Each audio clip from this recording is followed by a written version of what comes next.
मेंढक और बैल की कहानी। बहुत पुरानी बात है। किसी घने जंगल में एक तालाब था जिसमें ढेर सारे मेंढक रहते थे। उन्हीं में एक मेंढक अपने 3 बच्चों के साथ रहता था।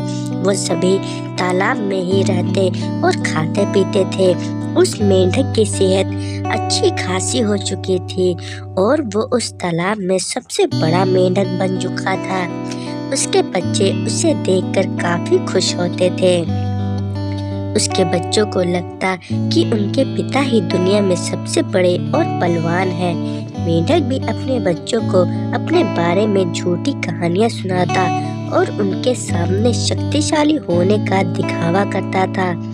उस मेंढक को अपने शारीरिक कद-काठी पर बहुत घमंड था।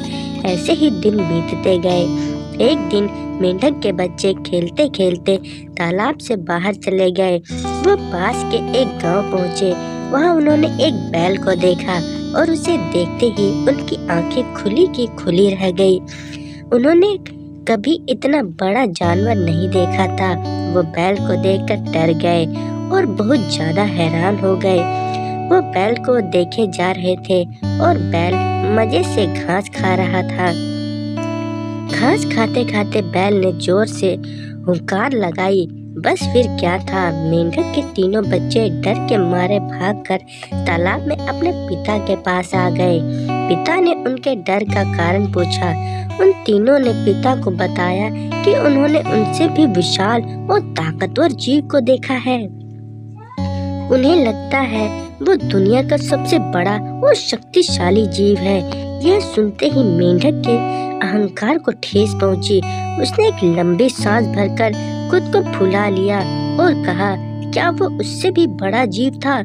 उसके बच्चों ने कहा, हाँ, वो तो आपसे भी बड़ा जीव था। मेंढक को गुस्सा आ गया।